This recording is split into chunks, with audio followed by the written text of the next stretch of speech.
ये सायरन बजने का ऐसे नहीं कि सायरन अचानक से बजेगा। जी। सायरन बजने के पीछे की बहुत सारी एक्टिविटीज होती है। पाकिस्तानी टेक्नोलॉजी की बात करें, जिस तरह के उनके पास जहाज हैं अधिकतर, कुछ को छोड़ करके, तो उनको रात में हमला करने के लिए रोशनी चाहिए। इस इलाके में लाइकली एयर रेड होने वाली है। पुलिस और सिविल एडमिनिस्ट्रेशन का और सिविल डिफेंस सेटअप क्या करेगा, वहाँ ब्लैकआउट करेगा, सायरन रेज करेगा, ताकि लोग अपने अपने सही स्थानों पर चले जाएं। जनता को इसके बारे में पता होना चाहिए, जनता को इसके बारे में अवेयरनेस होनी चाहिए।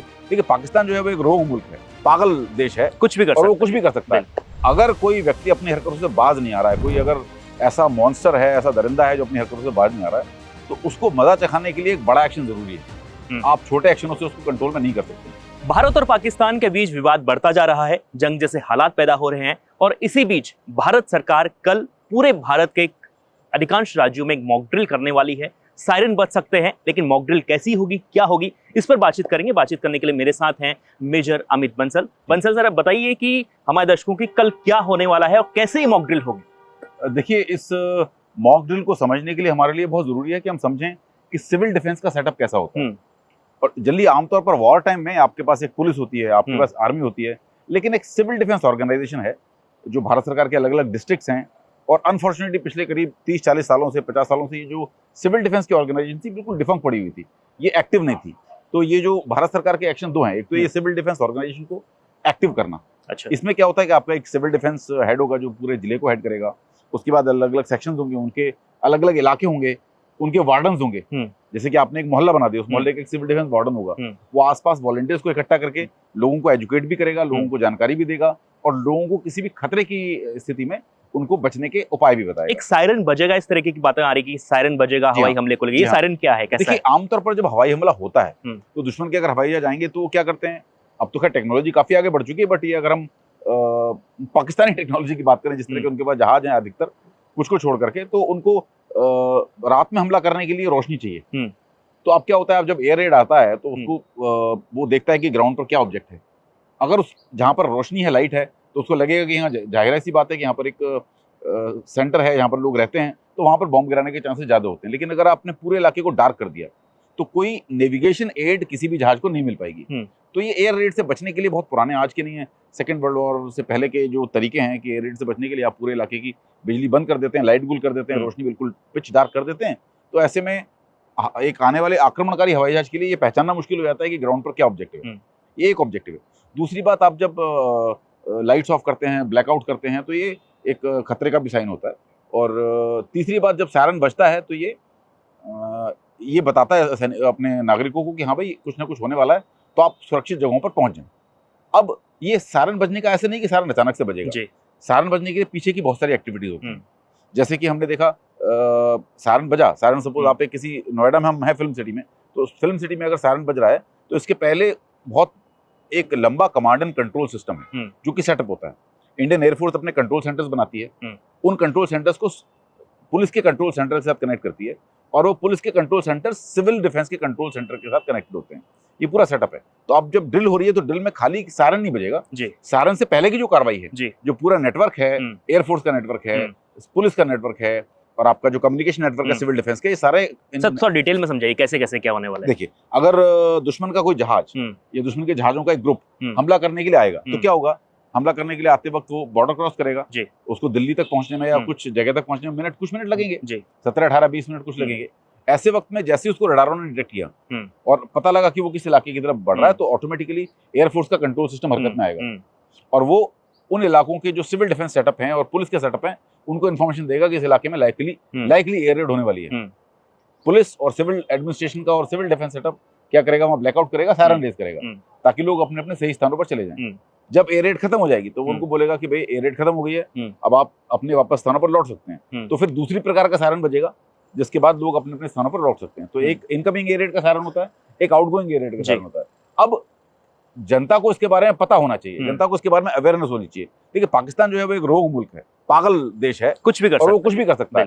तो अपने आप को प्रिपरेशन करना, अपनी अवेयरनेस रखना, और अपने नागरिकों को पता होना चाहिए कि किस तरह के सायरन पर क्या कार्रवाई करनी है, उसी के बारे में ड्रिल है। बिल्कुल। साथ के साथ हमारा जो पूरा कोऑर्डिनेशन है, एयरफोर्स से लेकर के, सिविल एडमिनिस्ट्रेशन से लेकर के, पुलिस और सिविल डिफेंस वॉलंटियर्स तक का, और साथ में जनता तक का, इस पूरे कोऑर्डिनेशन को चेक करना, लोगों को पता भी तो होना चाहिए। सर, आजकल तो क्योंकि मिलों में सायरन अब होते नहीं है, पहले बिल्कुल। मिलों में भी सायरन होते थे। अब तो मुझे नहीं लगता कि आजकल की जनरेशन में किसी ने कभी सायरन सुना भी होगा। बिल्कुल। तो ये थोड़ा सा सेंसिटाइज करने की जरूरत है। इससे और पहले 71 में एक बार सायरन बजा था सर, इस प्रकार की 71 में कई बार सायरन बजा था। 71 में जब एयर रेड होती थी तो इनफैक्ट एक एयर रेड आगरा की तरफ भी आई थी, तो उसमें भी हमारे बुजुर्ग बताते हैं कि सायरन बजे थे और लोगों ने अपनी हरकतें की थी और लोगों ने अपने सारे घर दरवाजे बंद करके लाइट्स ऑफ कर दी थी। अगर वो लालटेन भी जलाते थे घर के अंदर तो घर के दरवाजों पर, खिड़कियों पर काले कागज चिपका करके जलाते थे। तो ये उस समय में एक तरीका था। तो वहाँ के लोगों को पता था, उस वक्त के लोगों को, कि किस तरह से एयर रेड होने पर बचाव किया जाना चाहिए। अभी आप अगर लोगों को जागरूक नहीं करेंगे तो क्या होगा, आपने लाइट बंद की, उसने जनरेटर चला लिया, लाइट हो गई। बिल्कुल। तो अब तो सभी घर में इन्वर्टर, सभी घर में इन्वर्टर्स भी हैं। बिल्कुल। तो इसलिए मेन मुद्दा यह है कि जनता को इसके बारे में बताना कि इस तरह की चीजें होती हैं। बिल्कुल। भारत ने सर अभी तक इस प्रकार की कोई बड़ी कार्रवाई नहीं की है। जो भी कार्रवाई हो रही है कूटनीतिक तरीके से हो रही है। तो क्या अब इंडिया कुछ बड़ा करने वाला है, जो इतनी बड़ी तैयारी हो रही है? देखिए, कितना बड़ा करने वाला है, कैसा बड़ा करने वाला है, क्या करने वाला है, इसका तो प्रश्न का जवाब किसी के पास नहीं है जी। लेकिन जिस तरह से प्रधानमंत्री जी के बयान आ रहे हैं, गृह मंत्री जी के बयान आ रहे हैं, रक्षा मंत्री जी के बयान आ रहे हैं, और जिस तरह से आतंकवाद के खिलाफ भारत ने एक बहुत एग्रेसिव पोस्चरिंग अख्तियार की है, बहुत एग्रेसिव पोस्चरिंग अख्तियार की है, तो लगता है कि कुछ बड़ा होने वाला, और बड़ा होना आवश्यक है भी। क्योंकि होता क्या है, लगातार हमारे ऊपर हमले हो रहे हैं जी। मुंबई अटैक हुआ, हमने कुछ नहीं किया। मुंबई बम ब्लास्ट हुआ, हमने कुछ नहीं किया। दीनानगर अटैक हुआ, हमने कुछ नहीं किया। गुरदासपुर अटैक हुआ, हमने कुछ नहीं किया। सुंजवान अटैक हुआ जम्मू में, उरी अटैक हुआ, हमने कुछ नहीं किया। पुलवामा अटैक होने के बाद छोटा मोटा क्राइसिस हुआ, लेकिन फिर भी पाकिस्तान अपनी हरकतों से बाज नहीं आया। बिल्कुल। तो अगर कोई व्यक्ति अपनी हरकतों से बाज नहीं आ रहा है, कोई अगर ऐसा मॉन्स्टर है, ऐसा दरिंदा है जो अपनी हरकतों से बाज नहीं आ रहा है, तो उसको मजा चखाने के लिए एक बड़ा एक्शन जरूरी है। आप छोटे एक्शनों से उसको कंट्रोल में नहीं कर सकते। तो उस एक्शन से पहले इंडिया खुद को तैयार कर रहा है कि तैयार करना जरूरी है। आपको तैयार करना जरूरी है, मिलिटरीली, सैन्य तौर पर तैयार करना जरूरी है। आपको अपने नागरिकों को भी तैयार करना जरूरी है। आपको डिप्लोमेटिक तौर पर भी तैयार करना जरूरी है, ताकि आप हर तरह से सुरक्षित रहें और कहीं से भी आपको डिप्लोमेटिक आइसोलेशन भी ना हो, मिलिटरीली भी आप स्ट्रांग रहें। तो ये अलग अलग एस्पेक्ट हैं, और ये लेकर के शायद सरकार जो चल रही है वो ठीक अपने तरीके से चल रही है, और हमला करने की कोई जल्दी नहीं होनी चाहिए जी। मैं बार बार कहता हूँ, अक्सर लोगों से कहता हूँ कि जब 1971 में जब कॉन्फ्लिक्ट स्टार्ट हुआ, तो मार्च के महीने में प्रधानमंत्री इंदिरा गांधी ने सैम मानेकशॉ को बुलाया। उनको कहा कि भाई कॉन्फ्लिक्ट स्टार्ट हो रहा है, आप जाकर के हमला कीजिए। तो उन्होंने कहा, no my dear prime minister, I can not attack at this point of time.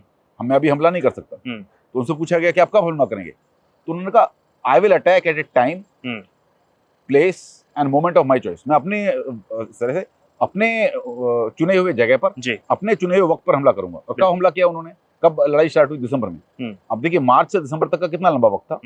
तो और तैयार होकर के हमने लड़ाई की, पूरी तरह तैयारी के साथ लड़ाई की। तो 16 दिन की लड़ाई में हमने पाकिस्तान को घुटनों पर ला दिया, 93,000 सैनिकों का सरेंडर कराया, और बांग्लादेश को पाकिस्तान से काट करके अलग कर दिया। बहुत बड़ी विजय थी। आज भी पाकिस्तानी उसको भूले नहीं है, हालांकि उन्होंने अपने इतिहास के चैप्टर से उसको मिटा दिया है। तो ये बहुत जरूरी है कि पाकिस्तान को एक बड़ा सबक सिखाया जाए, और बड़ा सबक सिखाने के लिए आप तुरंत एक्शन नहीं ले सकते, थोड़ा सा आपको तैयारी चाहिए, रुकना पड़ेगा। देखिए, अगर शेर भी जब हमला करता है तो 2 कदम पीछे लेता है, आराम से वो कैलकुलेट करता है कि कितने दूरी पर मेरा शिकार है, तब हमला करता है। तो इसलिए हमला करने के लिए वक्त लगेगा, कितना वक्त लगेगा किसी को नहीं पता है, पर हाँ, हमारी जो सेना है वो बहुत सक्षम है। एक आखिरी सवाल सर, बड़े बड़े जो शहरों में एक डर है लोगों के मन में कि अगर इस तरीके का अटैक होता है तो बचने के लिए क्या होगा, क्योंकि यहाँ पर तो इस तरह के बंकर्स की व्यवस्था भी नहीं है। बड़े महानगरों की बात अगर हम करें तो देखिए, बड़े महानगर कहाँ पर हैं, कैसे हैं, आपको ही देखना पड़ेगा। थ्रेट परसेप्शन है, बॉर्डर का इलाका है कि कहाँ पर है, और अगर कोई भी खतरा है तो हमारा जो सिविल एडमिनिस्ट्रेशन है, हमारा जो पुलिस अथॉरिटीज हैं, हमारे बाकी एडमिनिस्ट्रेटिव अथॉरिटी है, वो सक्षम है, वो आप करके बताएंगे कि यहाँ किस तरह का खतरा हो सकता है। तो जनता को पैनिक में आने की आवश्यकता बिल्कुल भी नहीं है। जनता को बिल्कुल भी पैनिक में नहीं आना। आपको बंकर की आवश्यकता है कि नहीं है, बंकर में आपको कब जाना है, कैसे जाना है, ये सारी चीजें, आपको कहाँ सुरक्षित इलाके हैं, तो ये सारी चीजें आपको सिविल एडमिनिस्ट्रेशन आकर के बताएंगे। कल की मॉक ड्रिल में सब कुछ बताया जाएगा। मॉक ड्रिल जहां जहां होगी वहां पर जी। अगर कहीं आपके यहाँ मॉक ड्रिल नहीं हो रही तो उसका मतलब ये नहीं है कि आपको पैनिक में आकर के आप अपने बंकर खोदना शुरू कर दें, कि आप पैनिक में आकर के और कोई कार्रवाई करना शुरू कर दें। ऐसी चीज बिल्कुल भी नहीं है। सरकार सक्षम है, सरकार के पास जो खतरे का पूरा आंकलन है, और सरकार ही के लोग ही आकर के बताएंगे कि आपको क्या बचाव की कार्रवाई करनी है, कहाँ बचना है, कहाँ रहना है, कहाँ जाना है। बिल्कुल। तो इस पर बस आप खबरों पर नजर बनाए रखें, सरकार के बयानों पर नजर बनाए रखें, और अपने आप को पैनिक से दूर रखें। मैं सबसे यही सलाह दूंगा। बिल्कुल। तो कल जो मॉक ड्रिल होने वाली है, पूरा प्रोसेस क्या होगा वो मेजर साहब ने हमें बताया, और कल जब मॉक ड्रिल होगा, सायरन बजेंगे, तो आपको पैनिक होने की जरूरत नहीं है, क्योंकि ये एक मॉक ड्रिल है। आपको बचाव के लिए आपको कैसे बचना है, तमाम जानकारी आपको बताई जाएगी। अगर आपके इलाके में मॉक ड्रिल नहीं होती है तो आप न्यूज़ के साथ यानी हमारे साथ जरूर बने रहिएगा, और ताकि ये जानकारी आप तक पहुंच पाए, सटीक जानकारी आपको पहुंचे। और मेरे सामने लगभग सभी बातें हमारे दर्शकों को बताई दी हैं। तो पैनिक बिल्कुल नहीं करना है, क्योंकि ये बिल्कुल मॉक ड्रिल है और इसलिए कराई जा रही है क्योंकि पिछले 50-55 सालों से कुछ इस तरह की हरकत नहीं हुई है। एक दो जनरेशन बीच में, दो पीढ़ियां बीच में बीत चुकी हैं, तो लोगों को नहीं पता है कि क्या होना है। तो आपको ये बताने के लिए, आपको इस बात का जागरूकता के लिए ड्रिल कराई जा रही है। इसको पैनिक के तौर पर लेने की बिल्कुल भी आवश्यकता नहीं है। तो तैयार रहिए कल के लिए, मॉक ड्रिल के लिए। और कल मॉक ड्रिल अगर आपके इलाके में होती है तो उसका हिस्सा जरूर बने, और लगातार हम आप तक अब खबरें पहुंचाएंगे जिस तरह की लगातार जंग जैसे हालात पैदा हो रहे हैं दोनों देशों के बीच में। तो जो भी खबरें हैं India.com के माध्यम से हम आप तक पहुंचाते रहेंगे। लगातार देखते रहिए India.com।